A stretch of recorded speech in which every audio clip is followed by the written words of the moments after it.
Imagine celebrating your birthday, 8 months pregnant with your husband by your side, when suddenly his mistress appears, hurls cake in your face, and everyone, including your husband's friends, laughs at your humiliation. But they wouldn't be laughing for long. Before we begin, if you appreciate these real-life accounts of courage in the face of adversity, please consider subscribing and hitting that notification bell.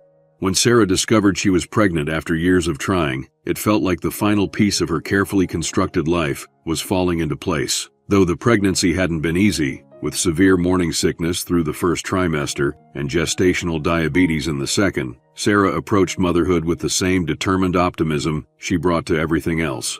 By the time her 33rd birthday approached, Sarah was 8 months pregnant. Her sister Amy insisted on throwing her a celebration at Bellini's, an upscale Italian restaurant with a private dining room. Despite Sarah's protest that she was too exhausted for a party, Amy was adamant. "You deserve to be celebrated," Amy told her. "Especially now. Let people show you how much they care." Sarah relented, touched by her sister's insistence. The evening of the party arrived. Sarah wore a navy blue maternity dress she'd splurged on, one that made her feel beautiful despite the discomfort of late pregnancy. Mark had been acting distant lately, blaming work stress, but that evening he seemed attentive, helping her into the car and holding her hand as they walked into the restaurant. The private dining room at Bellini's had been transformed with silver and gold decorations, a Happy Birthday Sarah banner hanging across one wall. About 30 guests mingled around high-top tables, colleagues, neighborhood friends, family members, and several of Mark's friends from his firm. A boisterous group that had always made Sarah slightly uncomfortable with their perpetual boys' club mentality.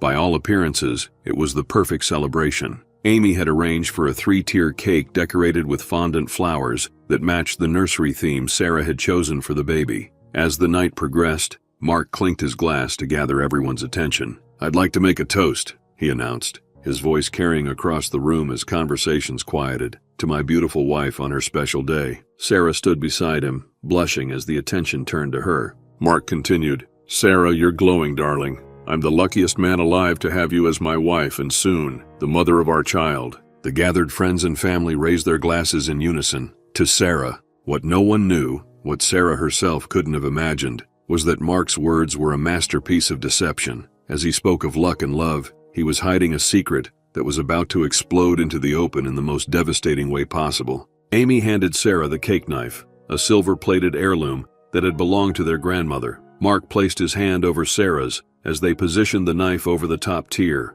a picture-perfect moment that Amy captured on her phone. Sarah smiled, feeling a flutter of movement from the baby, as if her unborn child was participating in the celebration. That's when the private dining room door swung open. The woman who entered was a stranger to Sarah. She was younger, perhaps 28, with glossy dark hair that fell past her shoulders and a fitted red dress that emphasized her slim figure. Everything about her radiated confidence as she surveyed the room with cool detachment. The conversation died immediately. In the sudden silence, the woman's high heels clicked sharply against the hardwood floor as she walked toward the center of the room. Sarah noticed Mark's hand go rigid over hers. When she glanced at him, his face had drained of color. "Don't let me interrupt your family moment," the woman said, her voice dripping with sarcasm. Sarah looked from the stranger to her husband, confusion clouding her features. "Mark? Who is this?" Before Mark could answer, the woman continued her approach until she stood directly across the cake table from them. "I'm Jessica," she said to Sarah,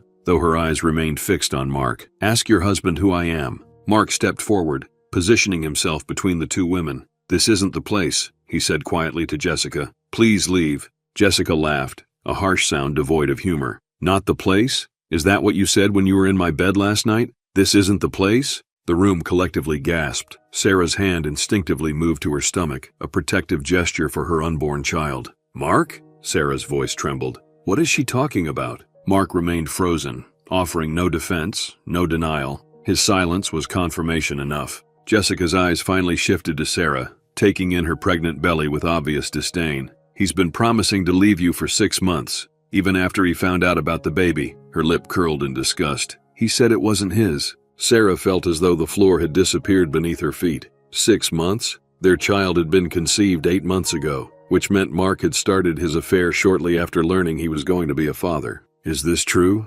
Sarah asked, though she already knew the answer from Mark's stricken expression. Jessica didn't wait for Mark's response. In one swift motion, she reached forward, grabbed the top tier of the cake, and hurled it directly at Sarah. The cake hit Sarah square in the chest, frosting splattering across her face, hair, and the navy blue dress she'd so carefully chosen. Pieces of cake slid down her pregnant belly, leaving trails of buttercream in their wake. "Now you look as pathetic as you actually are," Jessica spat. For 3 excruciating seconds, the room was utterly silent. Sarah stood motionless, cake dripping from her hair and eyelashes, the utter humiliation of the moment surpassing even the shock of learning about her husband's betrayal. Then, from the corner table where Mark's work friend sat, a snicker broke the silence. The snicker turned into a chuckle, which gave permission for others to join in. Within moments, several guests were laughing, some from genuine amusement, others from the uncomfortable tension of the situation. Sarah looked around the room through cake-smeared eyes, taking in the laughing faces, then turned to Mark, silently pleading for him to do something, say something, defend her. But Mark remained paralyzed between his wife and his mistress, saying nothing, doing nothing. Only Amy rushed to her sister's aid, grabbing napkins from a nearby table and hurrying to Sarah's side while glaring at the laughing guests. "What is wrong with all of you?" Amy shouted, her voice cutting through the laughter. The events that followed would occur in a terrible cascade, each moment more shocking than the last. As Amy attempted to wipe cake from her sister's face, Sarah suddenly gasped, doubling over in pain. "Something's wrong," she whispered, clutching her stomach. "The baby." The laughter died instantly. Sarah's face contorted in pain as a dark stain appeared on her dress beneath the cake smears. Her water had broken, nearly a month before her due date. "Call an ambulance!" Amy screamed, supporting her sister as Sarah's knees buckled. As guests scrambled for phones, Mark finally moved toward his wife. "Honey, I'm so sorry," he began. Sarah's eyes flashed with a fury that stopped him mid-sentence. "Don't touch me," she hissed through gritted teeth. By the door, Jessica's expression had shifted from vindictive satisfaction to horror as she watched the medical emergency unfold, a consequence she clearly hadn't anticipated. Without another word, she backed out of the room and disappeared. Within minutes, paramedics arrived and rushed Sarah to Metro General Hospital. As they lifted her onto the stretcher, she locked eyes with Amy. "Don't leave me," she whispered. "I won't," Amy promised, clutching her sister's hand. "Not ever." At the hospital, doctors immediately recognized the seriousness of the situation. Sarah was experiencing preterm labor complicated by signs of placental abruption, a dangerous condition where the placenta detaches from the uterine wall before delivery. The emotional and physical stress of the public humiliation had likely triggered the complication. In the waiting room, an excruciating drama played out among the family members who had followed the ambulance. Mark paced anxiously, his handsome face now haggard with worry and guilt. Sarah's parents sat huddled together, her mother crying quietly while her father stared stonily ahead, refusing to acknowledge his son-in-law's presence. Amy stood apart from them all, furiously typing on her phone. When Mark approached her, she looked up with such venom that he physically recoiled. "What are you doing?" he asked, nodding at her phone. Amy turned the screen toward him. On it was a video playing, footage she had been recording during the birthday toast and cake cutting. The video clearly showed Jessica's entrance, her accusations, the cake throwing, and most damning of all, the laughter that followed, and Mark's complete failure to defend his pregnant wife. "I was recording what I thought would be a sweet birthday memory," Amy said, her voice low and dangerous. "Instead, I captured exactly who you are, who your friends are, who that woman is." Mark's face paled further. "Amy, please, I've already sent it to Sarah's lawyer," Amy cut him off. "And if anything happens to my sister or that baby, I'm sending it to every person you know." Before Mark could respond, a doctor entered the waiting room. Everyone turned toward him, the family conflict momentarily suspended by collective concern for Sarah and her unborn child. "The stress has caused complications," the doctor explained soberly. "We're doing everything we can, but both mother and baby are in distress. We're preparing for an emergency C-section." Sarah's mother sobbed audibly. Her father finally spoke, addressing Mark directly for the first time. "If anything happens to them, you'll answer to me." As the doctor left to return to Sarah, Amy turned to Mark one final time. "This is on you," she said. "All of it." Behind the swinging doors of the operating room, Sarah lay conscious but sedated on the surgical table as doctors worked urgently to deliver her baby. The bright lights overhead seemed to pulse in rhythm with the pain radiating through her body. "Blood pressure's dropping," a nurse called out. "We need to move faster," the lead surgeon responded. "Baby showing signs of distress." Through the haze of medication and pain, Sarah could hear the urgency in their voices. A part of her registered that she should be terrified, but instead, she felt strangely detached, as if watching events unfold from a distance. The humiliation of the birthday party seemed like a distant nightmare compared to the very real possibility of losing her child. "Stay with us, Sarah," the anesthesiologist encouraged, noticing her fading awareness. "Your baby needs you to be strong right now." Those words pierced through Sarah's mental fog. My baby needs me. The thought became her anchor as the medical team worked to save them both. In the waiting room, the tension had become unbearable. 2 hours had passed with no update. Mark sat alone in a corner, repeatedly calling Jessica, who wasn't answering, while Sarah's family huddled together on the opposite side of the room. Amy had stepped out briefly to speak with Sarah's closest friend, Rebecca, who had just arrived at the hospital after hearing the news. "Is it true?" Rebecca asked, her eyes wide with disbelief. "Mark's been cheating?" Amy nodded grimly. "For months, apparently. And the woman actually threw cake at Sarah while she's 8 months pregnant?" "I recorded everything," Amy confirmed, showing Rebecca a clip from the video. His work friends were laughing. Mark just stood there like a statue. Rebecca watched the video, hand over her mouth. "This is monstrous," she whispered. "How's Sarah holding up?" Amy's composure finally cracked. "We don't know. They're doing an emergency C-section. There's some kind of complication with the placenta." Rebecca pulled Amy into a fierce hug. "Sarah is the strongest person I know," she said firmly. "She'll get through this." As they embraced, a surgeon in blue scrubs entered the waiting room. Everyone immediately fell silent, turning toward him with expressions ranging from hope to dread. The surgeon's face gave nothing away as he pulled down his mask. "The baby has been delivered," he announced. "A girl, 5 pounds 3 ounces. A collective exhale filled the room. Mark stood up. "And Sarah?" he asked. The surgeon's expression tightened slightly. "Your wife experienced significant hemorrhaging during the procedure. We've stabilized her, but she's lost a lot of blood and remains in critical condition. The next 24 hours will be crucial." Sarah's mother collapsed against her husband, who addressed the surgeon. "The baby? Is she okay?" "She's premature and experiencing some respiratory difficulties, which is common at 34 weeks. She's been taken to the NICU for oxygen support and monitoring." "Can we see them?" Amy asked. "The baby, yes, though only 2 visitors in the NICU at a time. Sarah is in recovery and heavily sedated. One person can sit with her once she's moved to intensive care, which should be within the hour." As the surgeon left, Sarah's parents immediately declared their intention to see their granddaughter. Mark moved to follow them, but Sarah's father blocked his path. "You've done enough," he said coldly. "Stay away from my daughter and granddaughter." Mark, still in shock from the evening's events, didn't argue. He sank back into his chair as Sarah's parents followed a nurse toward the NICU. Amy approached Mark, her earlier fury now tempered by exhaustion. "Why?" she asked simply. "Why would you do this to her?" Mark stared at the floor, unable to meet her gaze. "I never meant for any of this to happen." "That's not an answer," Amy pressed. "Sarah has been nothing but loving and supportive. She was so excited about the baby. Your baby." Mark ran his hands through his hair in frustration. "It just happened. Jessica was new at the firm. We started working late hours together. Sarah was so focused on the pregnancy, always talking about the baby, making plans.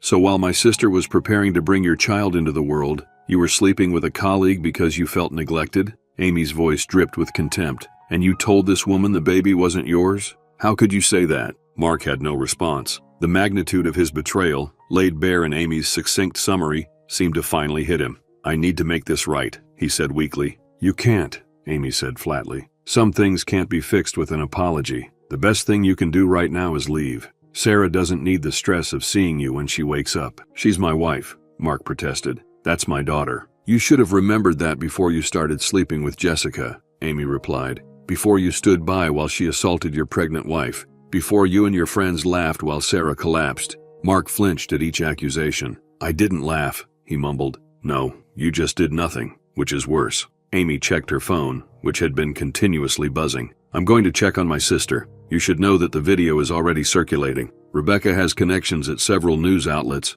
and they're very interested in the story of an investment banker whose mistress attacked his pregnant wife at her birthday party, triggering premature labor." Mark's head snapped up. "You can't release that video. It could ruin my career." Amy's laugh was without humor. "Your career? My sister almost died tonight. Your daughter is fighting for breath in the NICU, and you're worried about your job?" Without waiting for his response, Amy walked away, leaving Mark alone with the consequences of his actions beginning to unfold around him. The intensive care unit was eerily quiet, except for the steady beeping of monitors. Sarah lay unconscious, her skin almost as white as the hospital sheets, multiple IVs running into her arms. Amy sat beside her, holding her sister's limp hand while scrolling through her phone with her free hand. The video had indeed gone viral. In just 3 hours, it had been shared thousands of times across multiple social media platforms. News sites were picking up the story, with headlines like, "Banker's mistress attacks pregnant wife, triggers premature birth, and cake assault leads to medical emergency. Husband stood by." Mark's investment firm was tagged in hundreds of posts, with people demanding to know if they condoned their employees' behavior. Jessica's identity had been quickly uncovered by internet sleuths who recognized her from the firm's website. Her social media accounts were being flooded with outraged comments. Amy felt a grim satisfaction at the swift public response. While she hadn't personally sent the video to news outlets, she hadn't stopped Rebecca from doing so. Sarah would need all the support she could get in the coming days, and the court of public opinion was firmly on her side. A soft moan drew Amy's attention back to her sister. Sarah's eyelids fluttered, then slowly opened. "Amy?" Her voice was barely audible. "I'm here," Amy assured her, immediately setting down her phone. "You're okay. You're in the hospital." Sarah's hand weakly moved to her stomach, now conspicuously flat beneath the hospital sheet. Panic flashed in her eyes. "The baby?" she whispered urgently. "She's in the NICU. 5 pounds, 3 ounces. Mom and Dad are with her now. She needs some help breathing, but the doctors say she's strong." Relief washed over Sarah's face, followed quickly by the return of awareness about the events that had led to her hospitalization. Tears filled her eyes. "It wasn't a nightmare, was it?" she asked. "Mark, Jessica, they were real." Amy squeezed her sister's hand. "I'm so sorry, Sarah." Sarah turned her face away, tears sliding silently down her cheeks. "Everyone was laughing," she said, her voice breaking. "My husband's mistress threw cake at me, and people laughed." "Not everyone," Amy corrected gently. "And those who did are facing serious consequences now." Sarah looked back at her, confusion evident through her tears. "What do you mean?" Amy hesitated, unsure if now was the time to explain about the viral video and the public outcry. Before she could decide, a nurse entered the room. "She's awake," the nurse observed with a warm smile. "That's wonderful. How are you feeling, Sarah?" "Like I've been hit by a truck," Sarah admitted weakly. "That's to be expected after what you've been through. Your doctor will be in shortly to explain everything. In the meantime, there's someone who would like to meet her mama, if you're feeling up to it." As the nurse spoke, another staff member wheeled in a clear bassinet containing a tiny bundle wrapped in a pink blanket. Despite her exhaustion and pain, Sarah immediately tried to sit up. "Careful," the nurse cautioned, adjusting the bed to a slight incline. "You have a fresh incision to protect." With practiced efficiency, the nurse lifted the tiny baby from the bassinet and gently placed her on Sarah's chest, arranging the tubes and wires that connected the newborn to a portable monitor. "She still needs oxygen support, so she can only stay for a few minutes," the nurse explained. "But skin-to-skin contact is beneficial for both of you." Sarah gazed down at her daughter's face in wonder. Despite the trauma of her birth, despite the betrayal that had preceded it, the connection was immediate and overwhelming. The baby's eyes were closed, her tiny features perfect in miniature, a cap of dark hair peeking out from under the hospital beanie. "Hello, little one," Sarah whispered, her tears now falling for an entirely different reason. "I'm your mom." Amy watched the moment with a lump in her throat. In the midst of catastrophe, this small miracle somehow made everything else recede in importance. "Have you thought of a name?" the nurse asked, checking the baby's monitors. Sarah nodded slowly, her eyes never leaving her daughter's face. "Sophia," she said softly. "It means wisdom." As Sarah bonded with her newborn daughter, Mark was facing a different kind of reality in the hospital parking lot. His phone had been exploding with notifications, calls from his boss, texts from colleagues, emails from clients who had seen the video. His parents had left 3 voicemails, each more distressed than the last. Jessica had finally returned his calls, but only to inform him that she had been placed on administrative leave,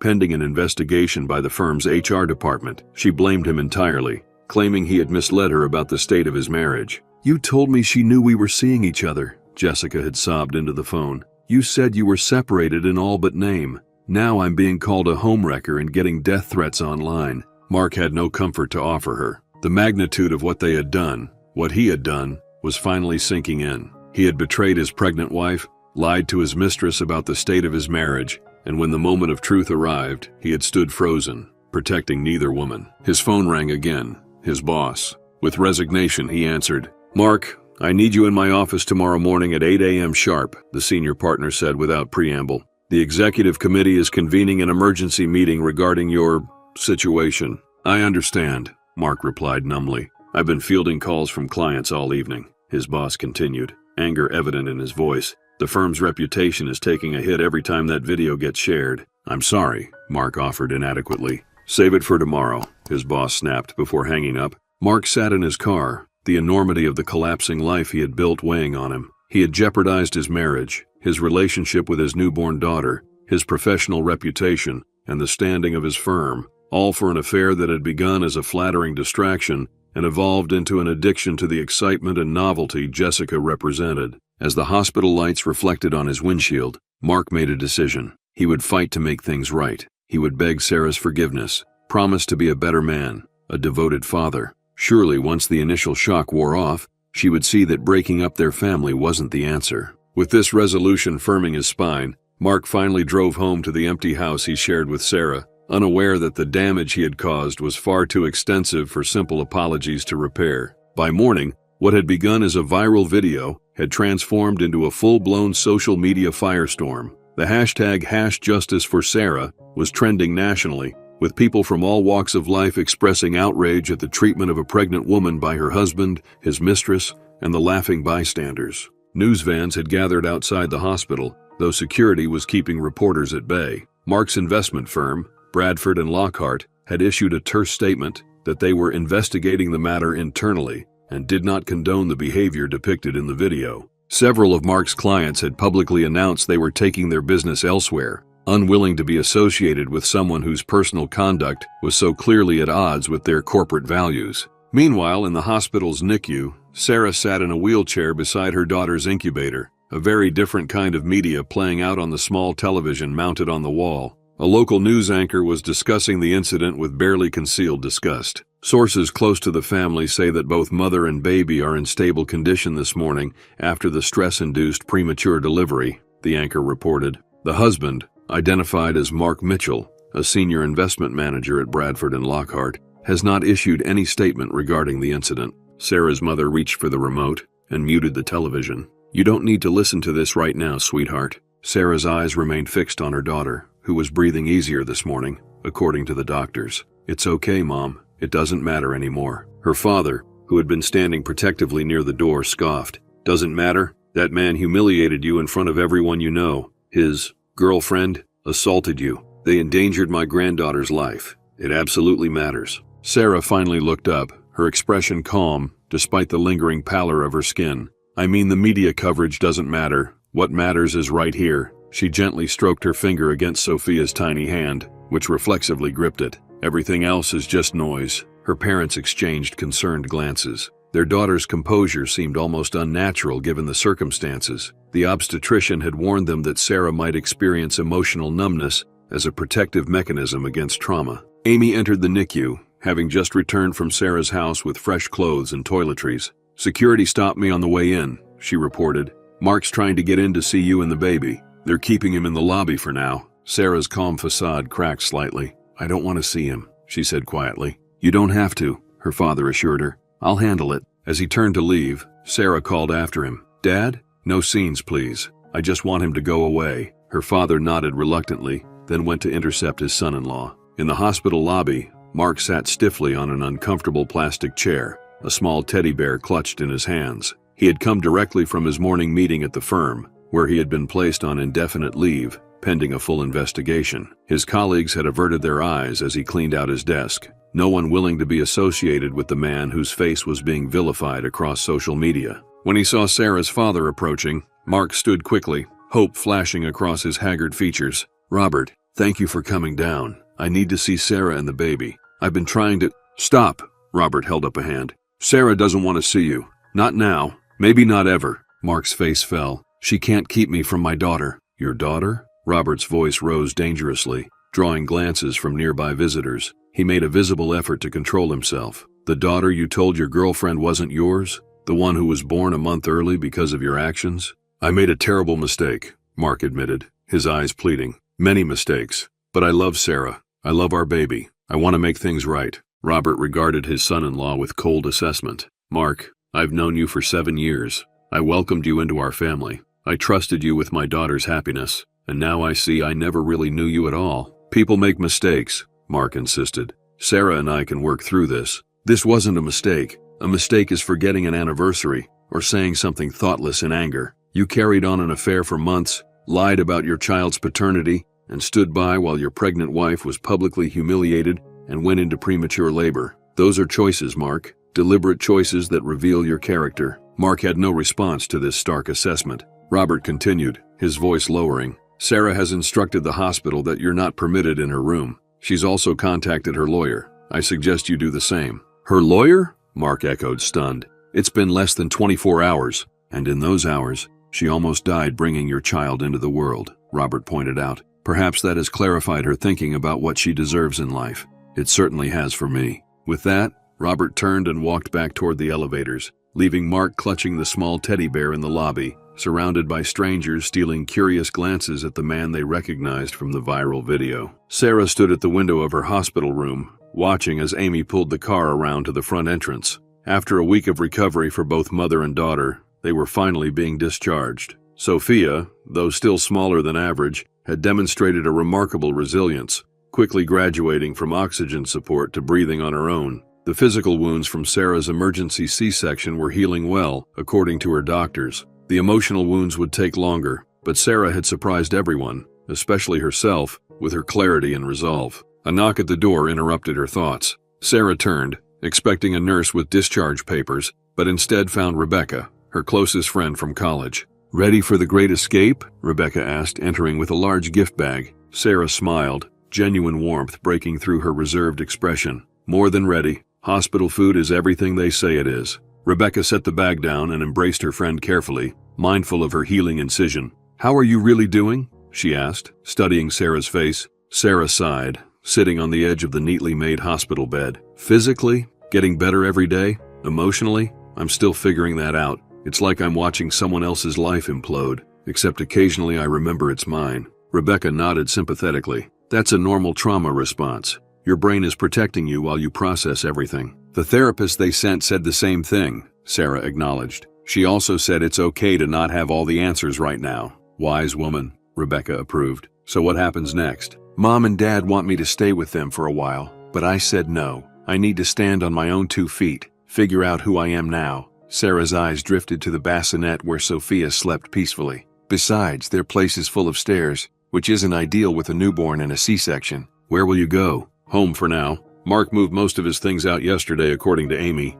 He's staying at a hotel while we—" Sarah hesitated over the word separate. Rebecca raised an eyebrow. "Just separating?" Sarah's gaze hardened slightly. "For now. My lawyer advised me to take things one step at a time. First priority was getting a temporary order of protection based on Jessica's assault. Second was securing interim financial support for Sophia and me while I'm on maternity leave. Divorce is step 3. So you've decided then?" Sarah nodded slowly. "I keep thinking about that moment when Jessica was throwing accusations, and Mark just stood there. He didn't deny anything, didn't defend me, didn't even try to stop her from throwing the cake. If he couldn't protect me then, how could I ever trust him to protect Sophia?" Rebecca squeezed her friend's hand. "You're making the right choice, and you're not alone in this. Speaking of which," she reached for the gift bag she had brought. "This is from everyone at the office. We took up a collection." Sarah opened the bag to find a portable bassinet, several packages of newborn diapers, and an envelope. Inside the envelope was a card signed by dozens of her colleagues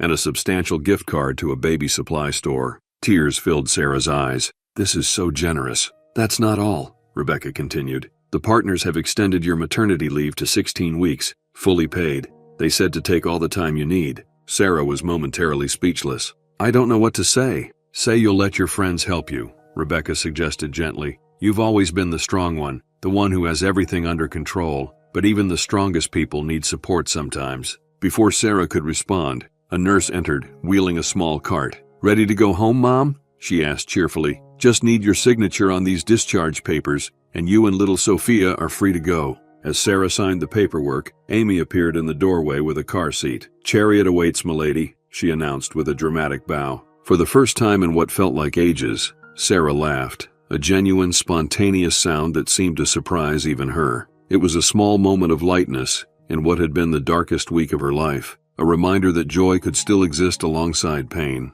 Outside the hospital, a few persistent reporters lingered, hoping for a glimpse of the woman whose story had captivated the public imagination. Hospital security formed a protective barrier as Amy brought the car around, shielding Sarah and the baby from prying eyes and cameras. As they drove away from the hospital, Sarah gazed out the window at the city passing by. The world looked different somehow. The colors sharper, the contrasts more defined. Or perhaps it was Sarah herself who had changed, her perception altered by the seismic shifts in her life. "You okay?" Amy asked, glancing at her sister in the rearview mirror. Sarah looked down at Sophia, sleeping peacefully in her car seat, then back up at the road ahead. "I will be," she answered, and was surprised to discover she actually believed it. Meanwhile, across town, Mark sat in the office of Bradford and Lockhart's HR director, a stern woman named Vivian, who had been with the firm for 20 years. Beside her sat Harold Bradford himself, the firm's founding partner, his expression grave. "The executive committee has concluded its review of the situation," Vivian stated formally. "Due to the serious nature of the allegations and the negative publicity affecting our client relationships, we have no choice but to terminate your employment, effective immediately." Mark had been expecting this, but the reality still hit like a physical blow. "I understand," he managed. "Your actions reflect poorly on this firm," Bradford added, his disapproval evident. "We've lost 3 major clients in the past week. Our reputation for discretion and integrity has been compromised." "What about Jessica?" Mark asked. "Is she being terminated as well?" Vivian's lips thinned. "Miss Roberts resigned yesterday. That matter is closed." Mark nodded, unsurprised. Jessica had made it clear that she wanted nothing more to do with him or the situation. Her last text had been blunt. "My life is ruined because of you. Never contact me again." "You'll receive 2 weeks severance pay," Vivian continued. "Your personal effects have been packed and are waiting with reception. Due to the sensitivity of client information, you'll be escorted from the building immediately after this meeting." It was a stunning fall from grace. Just a week ago, Mark had been on track to make partner within the next 2 years. Now he was being treated like a security risk, his career in shambles, his reputation destroyed. "Is there anything else you'd like to say?" Bradford asked, his tone suggesting there was nothing Mark could possibly say to improve the situation. Mark considered for a moment. "I'd like to apologize for the harm I've caused the firm. My personal failures shouldn't have affected Bradford and Lockhart's reputation." Bradford's expression didn't soften. "Perhaps you should have considered that before conducting an inappropriate workplace relationship and allowing it to become a public spectacle." The meeting concluded shortly after, and as promised, Mark was escorted to the lobby by security. As he carried the box containing his office belongings to his car, he couldn't help noticing the sideways glances from former colleagues who hurried past without speaking. In the span of 1 week, Mark had lost his wife, his home, his job, and his reputation. Even his parents had expressed their profound disappointment, his mother crying openly during their last phone call. The only thing he had left was his connection to Sophia, a daughter he had yet to meet, born in circumstances he could scarcely have imagined. As he drove away from the office building for the last time, Mark resolved that whatever else happened, he would fight to be a father to his child. It was the one relationship he still had a chance to build properly from the beginning. What Mark didn't yet understand was that rebuilding any part of his life would require confronting the fundamental character flaws that had led him to this point, a process that would be more difficult and painful than losing his external markers of success. 2 weeks after returning home from the hospital, Sarah sat in the elegant office of Diana Winters, widely regarded as one of the city's most formidable divorce attorneys. Sophia slept peacefully in her carrier beside Sarah's chair, oblivious to the serious discussion that would shape her future. "Let's be clear about your priorities," Diana said, her silver-streaked hair pulled back in a severe bun that matched her no-nonsense demeanor.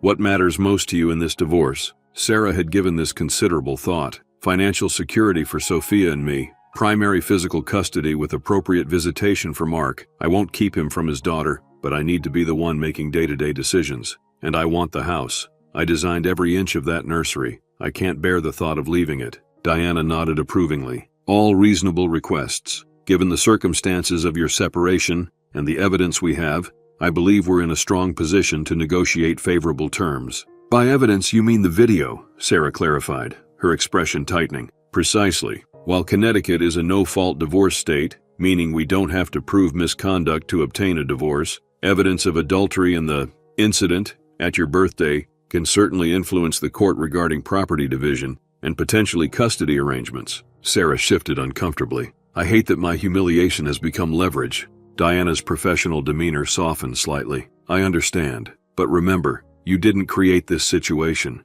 Your husband made choices that led to these consequences. We're simply ensuring those consequences don't include financial hardship for you and your daughter." Sophia stirred in her carrier, making tiny sounds that Sarah had already learned to recognize as the precursors to hunger. With practiced movements, Sarah lifted her daughter and prepared to nurse her. "Is this okay?" she asked the attorney. "Of course," Diana assured her. "I have 3 children of my own. Now let's discuss our next steps. Have you and Mark communicated directly since you left the hospital?" Sarah shook her head as she settled Sophia against her breast. "Only through Amy or my parents. He sent several texts asking to see the baby, but I've told him I want all communication to go through our lawyers for now." "That's wise," Diana approved. "The restraining order against Jessica remains in place?" "Yes, though I haven't seen or heard from her since that night. According to Amy's sources, she moved back to Chicago to live with her parents after she resigned from the firm." Diana made a note in her file. "Good. One less complication.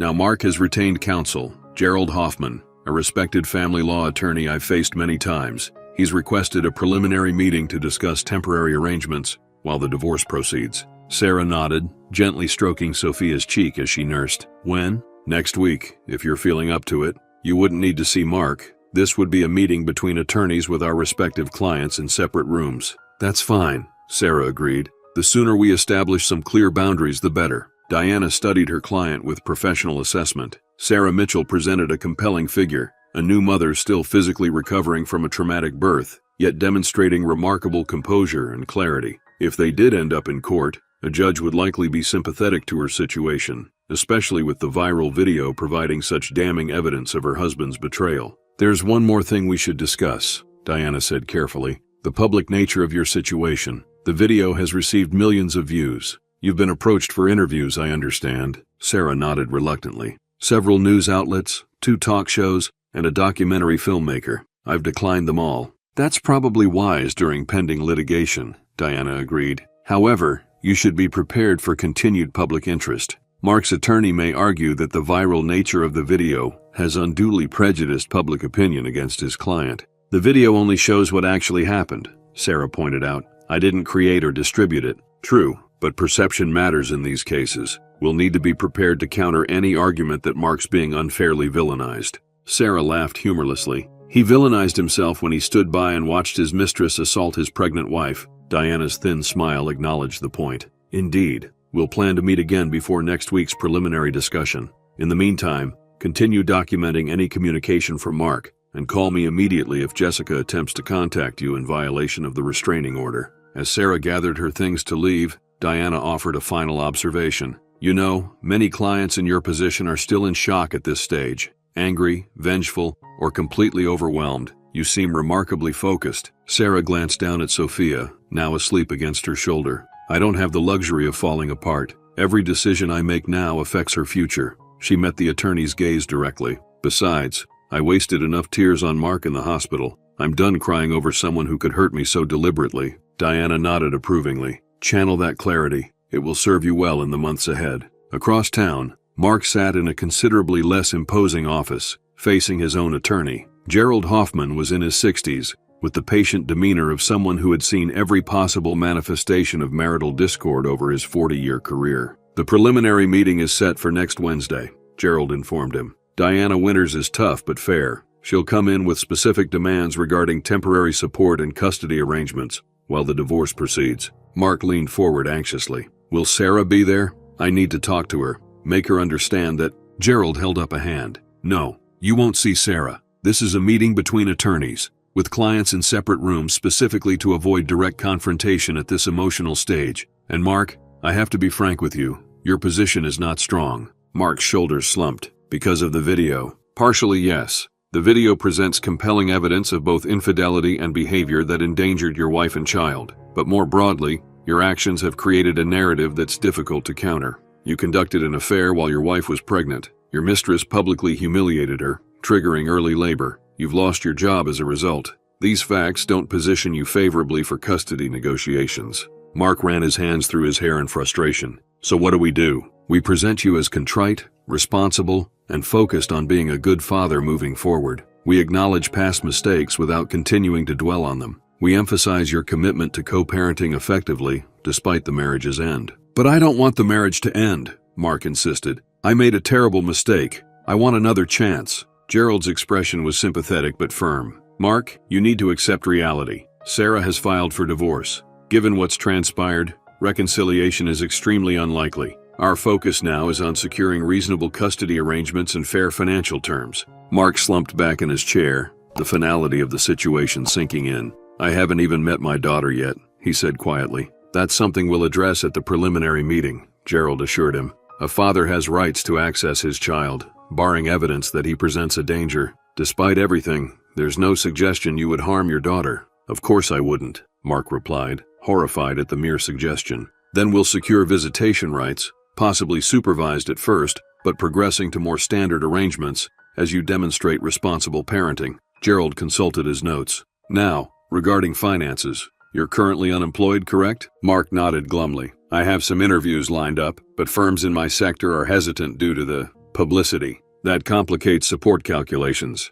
Gerald mused. "We'll need to argue that any temporary support order should be based on your realistic earning capacity in the current circumstances, not your previous salary." "I'll pay whatever I need to for Sophia," Mark said quickly. "I don't want Sarah to think I'm trying to shirk my responsibilities." Gerald noted this with approval. "That's the right attitude. We'll aim for arrangements that are fair to all parties while you rebuild your career." As Mark left the attorney's office, his phone buzzed with a text from his mother. "Your father and I would like to meet our granddaughter. Any progress?" Mark sighed heavily as he typed his response. "Working on it. Meeting with lawyers next week." The truth was that Mark had never felt more powerless in his adult life. His access to his own child depended on legal negotiations. His professional future was uncertain. Even his parents' relationship with their granddaughter hinged on his ability to navigate the consequences of his actions. For the first time, Mark was beginning to understand that some mistakes couldn't be fixed with charm, money, or promises to do better. Some betrayals permanently altered the landscape of trust and respect in ways that no apology could restore.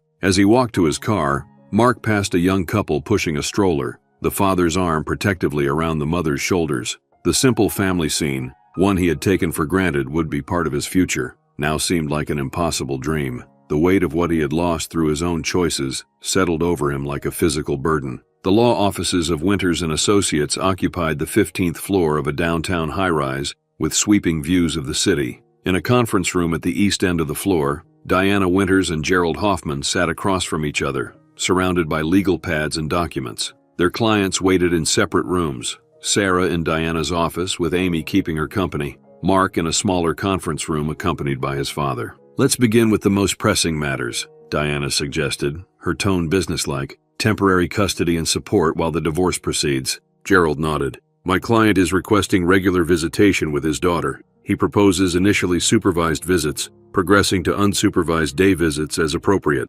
Diana consulted her notes. "My client is amenable to supervised visitation twice weekly for 2 hours, to take place at Sarah's home with her sister present as the supervisor." "That's quite restrictive," Gerald observed. "Mark is Sophia's father. There's no allegation he would harm the child." "There is, however, significant evidence that he exercised poor judgment that endangered both mother and child," Diana countered smoothly. "Sarah's priority is establishing a stable routine for a newborn who has already experienced medical challenges. Mr. Mitchell has yet to demonstrate his commitment to Sophia's well-being." Gerald frowned. "How can he demonstrate commitment if he's barely allowed to see his child?" "By accepting initially conservative arrangements and building from there," Diana replied. "This is a temporary agreement while the divorce proceeds, not the final custody determination. If your client demonstrates reliability and good judgment during supervised visits, we can revisit the terms in 60 days. Gerald made a note. "I'll discuss it with my client." He moved on to the next issue.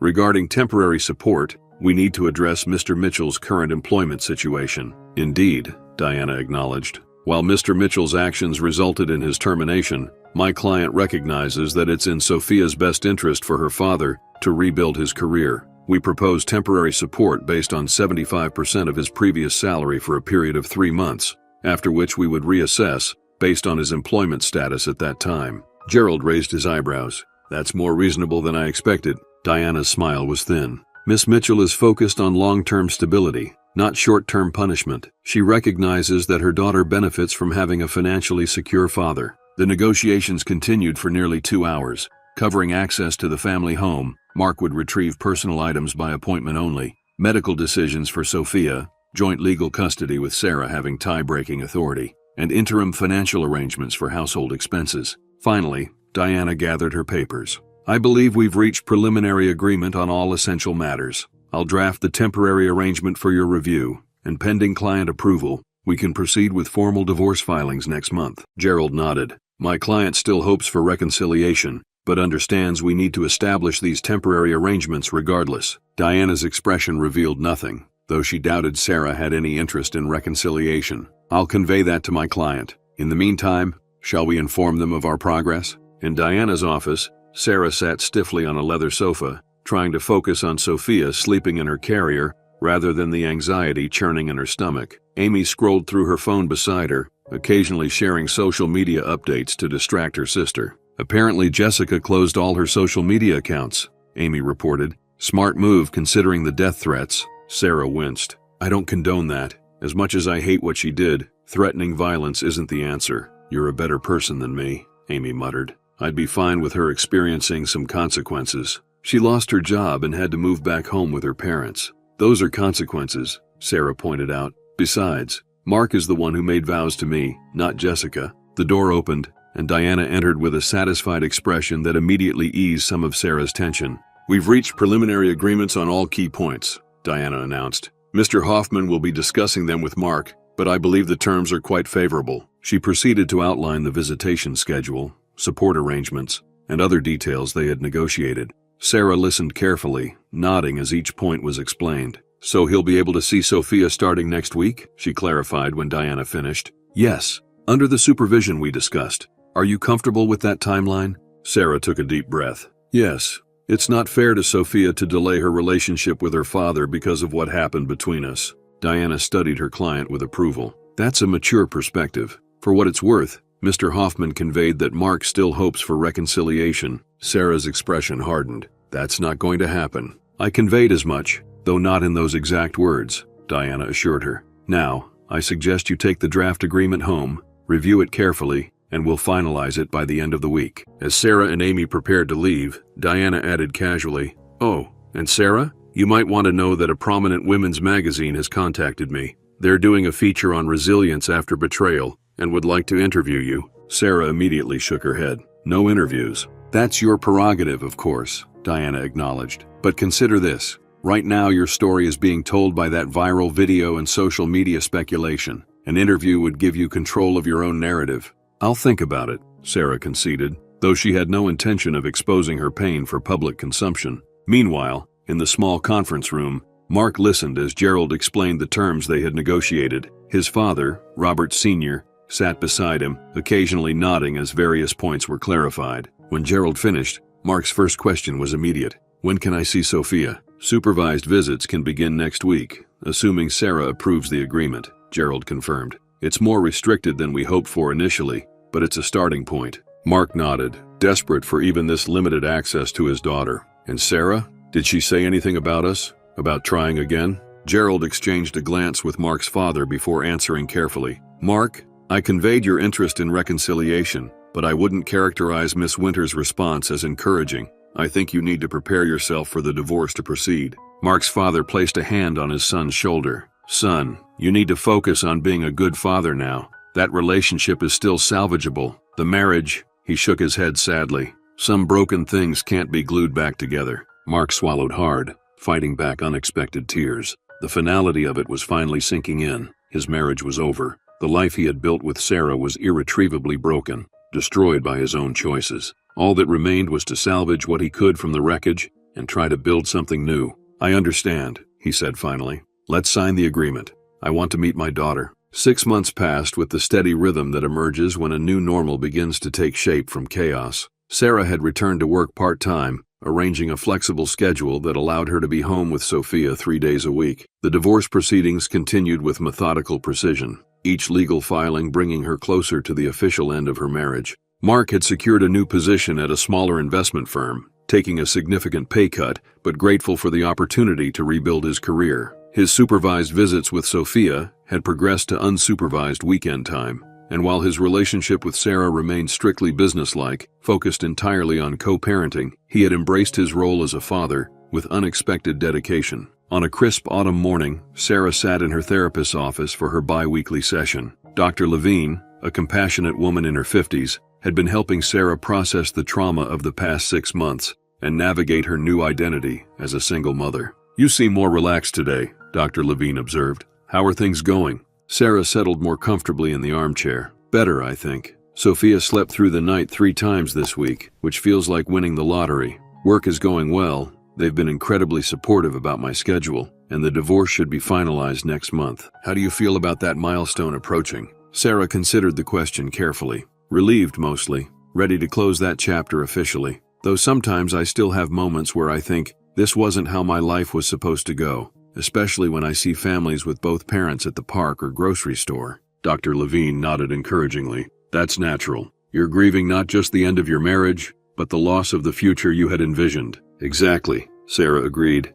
"I'm not grieving Mark anymore. That ended the moment he stood by while Jessica threw that cake, but I do sometimes grieve the life I thought we would have." "And how are the co-parenting arrangements working?" Sarah's expression softened. "Better than expected, actually. Mark has really stepped up as a father. He's reliable with his schedule, he follows all the care instructions I send with Sophia, and he never brings up our relationship anymore. He's focused entirely on being there for her." "That must be a relief," Dr. Levine noted. "It is," Sarah acknowledged. "I was so worried that Sophia would become a pawn in some bitter divorce battle, but Mark seems to genuinely understand that our issues shouldn't affect her relationship with him." Dr. Levine made a note in her pad. "Last session we talked about the possibility of you beginning to date again. Have you given that any more thought?" Sarah laughed, a genuine sound that reached her eyes. "With what time? Between Sophia, work, and finalizing the divorce, I barely have time to shower, much less date." "Time constraints aside," Dr. Levine pressed gently, "how do you feel about the idea emotionally?" Sarah's amusement faded to thoughtfulness. "Honestly, I'm not ready. Not because I'm still attached to Mark, but because I'm still getting to know myself again. Who I am as Sarah, not just Mark's wife or Sophia's mother. I spent so many years defining myself through my relationship with him. I need time to figure out who I am on my own before I could possibly be good company for someone else." Dr. Levine smiled approvingly. "That's a very healthy perspective. Many people rush into new relationships to fill the void left by a divorce, often with disappointing results." As the session continued, Sarah found herself reflecting on how far she had come since that disastrous birthday party. The woman who had stood frozen with cake dripping down her face, utterly humiliated in front of friends and family, seemed like a different person now, someone who had existed in another lifetime. The transformation hadn't been easy or linear. There had been dark days in the beginning, nights when Sophia would cry inconsolably, and Sarah, exhausted and alone, would cry right along with her. Times when checking the mail only to find another legal document drove home the failure of her marriage in stark black and white. Moments when the simplest tasks felt overwhelming because they had to be faced alone. But there had also been unexpected brightness. The colleague who organized a meal train, so Sarah didn't have to cook during her first weeks home with Sophia. The neighbors who took turns mowing her lawn without being asked. Amy, who had essentially moved in for the first month, providing both practical help and emotional support. And most surprisingly, the strength Sarah discovered within herself, a resilience she hadn't known she possessed until circumstance forced her to find it. After her therapy session, Sarah picked up Sophia from the daycare center, where she spent 2 days a week. At 10 months old, Sophia was a cheerful baby, with Mark's dark hair and Sarah's determined personality. She squealed with delight when she spotted her mother, pulling herself up on the playpen railing and bouncing excitedly. "There's my girl," Sarah cooed, signing in and gathering Sophia into her arms. "Did you have a good day, sweet pea?" "She was a delight, as always," the daycare worker assured her. "She's really getting the hang of those wooden blocks.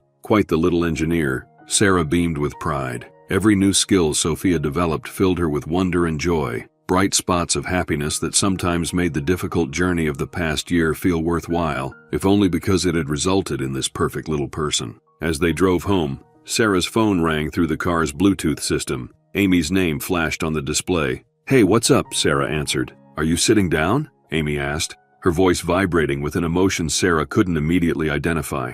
"I'm driving, so yes. Why? What's wrong?" "Nothing's wrong," Amy assured her quickly. "But you won't believe what just happened. Jessica Roberts reached out to me through LinkedIn." Sarah nearly missed a stop sign in her surprise. "What? Why would she contact you?" "She wants to apologize to you," Amy explained. "She sent a long message explaining that she's been in therapy, working through her issues, and part of her recovery is making amends to people she's hurt. She asked if I thought you would be willing to meet with her. Sarah was momentarily speechless. The woman who had thrown cake at her pregnant belly, triggering premature labor and nearly costing Sophia her life, wanted to apologize. I told her I'd ask you, but no pressure either way, Amy continued when Sarah didn't immediately respond. I also said that if you did agree to meet, I'd be there with you the whole time. Sarah pulled into her driveway, her mind racing. I don't know, Amy. What would be the point? It's not like we can ever be friends. It's not about friendship, Amy pointed out. It might be about closure, for both of you. Sarah glanced in the rearview mirror at Sophia,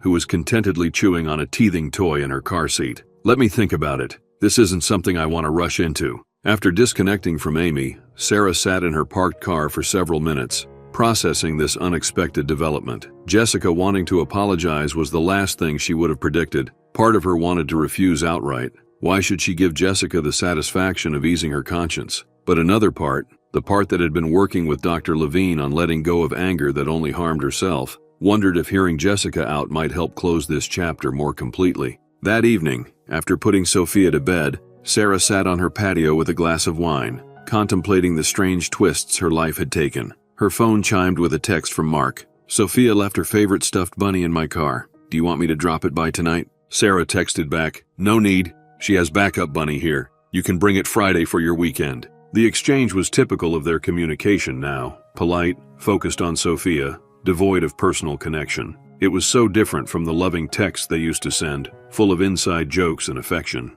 But this new business-like relationship served its purpose. They were co-parents now, not partners, and Sarah had made her peace with that. A week later, Sarah sat across from Jessica in a quiet corner of a coffee shop Amy had selected for its privacy. Amy sat protectively beside her sister, her expression making it clear she was prepared to end the meeting at the first sign of distress from Sarah. Jessica looked different than Sarah remembered. The confident, glamorous woman who had strutted into the birthday party in her red dress had been replaced by someone more subdued, dressed in simple jeans and a sweater, her hair pulled back in a practical ponytail. Thank you for agreeing to meet me, Jessica began, her voice noticeably nervous. I honestly wasn't sure you would. I wasn't sure either, Sarah admitted candidly. But I'm trying to practice what my therapist calls radical openness, being willing to engage with difficult situations instead of avoiding them. Jessica nodded, fidgeting with her coffee cup. I've been in therapy too, a lot of it. Turns out I have some pretty significant issues with seeking validation through relationships with unavailable men. She took a deep breath. But that's not why I wanted to see you.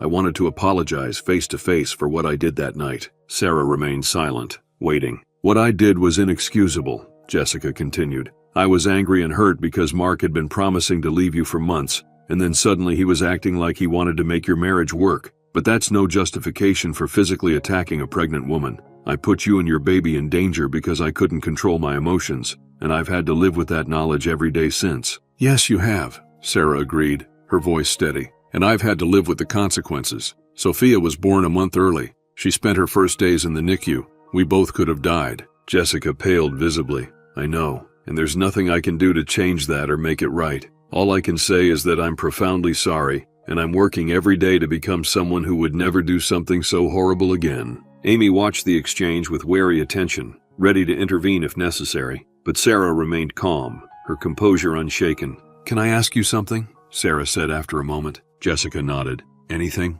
When did it start? Your relationship with Mark? Jessica hesitated, clearly uncomfortable with the question, but apparently committed to complete honesty. About 6 months before that night, he said things at home were strained, that you were obsessed with the pregnancy, and he felt invisible. He made me believe your marriage was essentially over in all but name. Sarah absorbed this information with a slight nod. It aligned with the timeline she had pieced together from Mark's texts and emails discovered during the divorce process. Did you know I was pregnant when you started seeing him? Jessica looked down at her hands. Yes, he told me right away. Said it was an accident, that you'd gotten pregnant despite agreement to wait. She looked up, meeting Sarah's eyes directly. Later he told me he wasn't sure the baby was his. Sarah's composure finally cracked slightly, a flash of pain crossing her features. Amy immediately placed a hand on her sister's arm in support. That was a lie, Sarah said quietly. There was never any question about Sophia's paternity, and the pregnancy was planned. We'd been trying for over a year.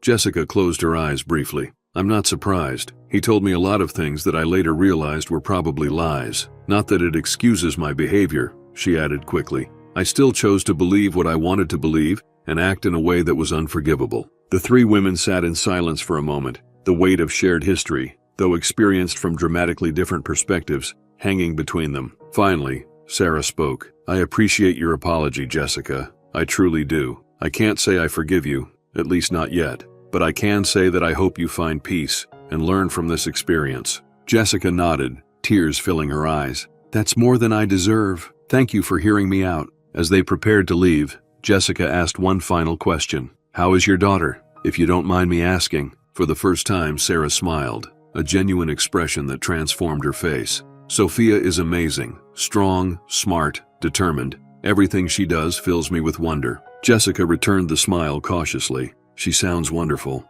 I'm glad you're both okay. The meeting ended shortly after, and as Sarah and Amy walked to their cars, Amy studied her sister closely. You okay? That couldn't have been easy. Sarah considered the question. Actually, I feel lighter. It doesn't change what happened, but knowing she recognizes the gravity of what she did, that she's taking responsibility, it helps somehow. Amy shook her head in amazement. You're incredible, you know that? After everything you've been through, you still found compassion for the woman who caused so much pain? Sarah shrugged. It's not really about her. It's about me. What kind of person I want to be. What example I want to set for Sophia. Holding on to anger just takes energy I need for more important things. Exactly 1 year after the infamous birthday party, Sarah stood in her kitchen putting the finishing touches on a small cake, decorated with a single candle. Sophia, now 14 months old, played happily in her high chair, babbling excitedly at the colorful sprinkles her mother was adding to the frosting. The doorbell rang, and Sarah wiped her hands on a towel before going to answer it. Amy stood on the porch, arms laden with gifts and balloons. Happy rebirthday, Amy announced, entering with her usual exuberance. Sarah laughed at her sister's enthusiasm. You really didn't need to bring all this. Of course I did, Amy insisted. Today isn't just any day. It's the anniversary of you becoming the incredible woman you are now. The Sarah 2.0 release date, if you will. Sarah rolled her eyes good-naturedly as she helped Amy arrange her offerings on the dining room table. You're ridiculous, but I love you for it. Seriously though, Amy said, her tone becoming earnest. I'm so proud of how you've handled everything this past year. You've been amazing. Sarah was saved from having to respond to this praise by the arrival of more guests, Rebecca, and several other close friends who had been Sarah's support system throughout the difficult year. Each brought food, drinks, or small gifts, creating a festive atmosphere that filled the house with laughter and warmth. As Sarah lit the single candle on the cake, she addressed the gathered friends. Thank you all for being here today. A year ago, I thought my life was ending.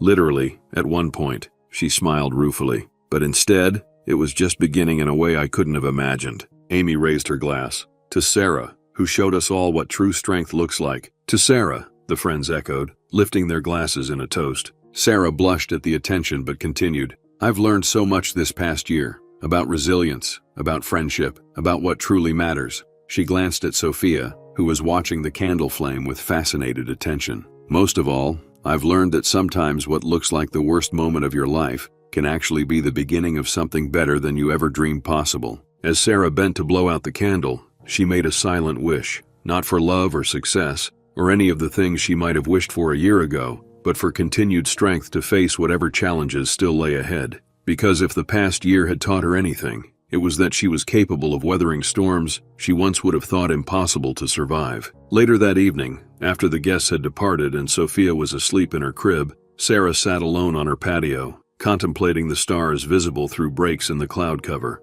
Her divorce had been finalized 3 months earlier, marking the official end of her marriage to Mark. In an unexpected development, the proceedings had been less contentious than anticipated, with Mark agreeing to generous terms regarding child support and property division. The house where they had once planned to raise their family together was now solely Sarah's. She had repainted several rooms, rearranged furniture, and gradually transformed the space into something that reflected her own taste, rather than the compromises of marriage. It was a physical manifestation of the internal renovation she had undergone, rebuilding her life on her own terms. Her phone chimed with a text message. It was from David, a single father she had met in Sophia's developmental playgroup. Just checking that we're still on for the park playdate tomorrow? Logan is very excited to show Sophia his new truck. Sarah smiled as she replied in the affirmative. David was just a friend for now. Neither of them was ready for more, but his presence in her life represented possibility. The possibility that someday, when the time was right,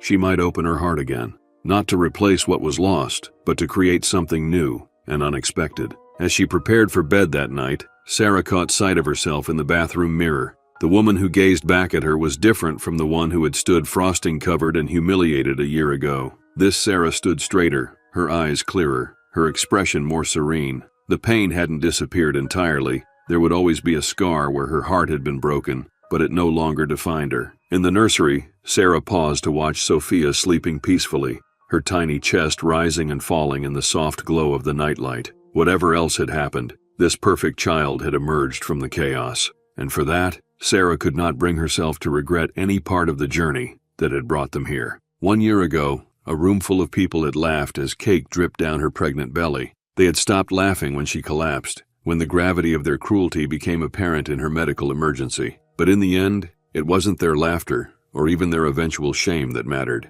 What mattered was that Sarah had discovered within herself a capacity for resilience, forgiveness, and joy that no humiliation could diminish. She had found her voice, her strength, and her purpose. And that transformation, from victim to survivor to thriver, was worth celebrating with a single candle and a wish for the future. As she turned out the light, Sarah whispered into the darkness, "Happy rebirthday to me." Sarah's journey from public humiliation to personal transformation reminds us that our darkest moments don't define us. It's how we respond to them that shapes our character and our future. I'd love to hear your thoughts on this story. Have you ever experienced a moment that seemed devastating, but ultimately led to unexpected growth? How did you navigate that transformation? Share your experiences in the comments below.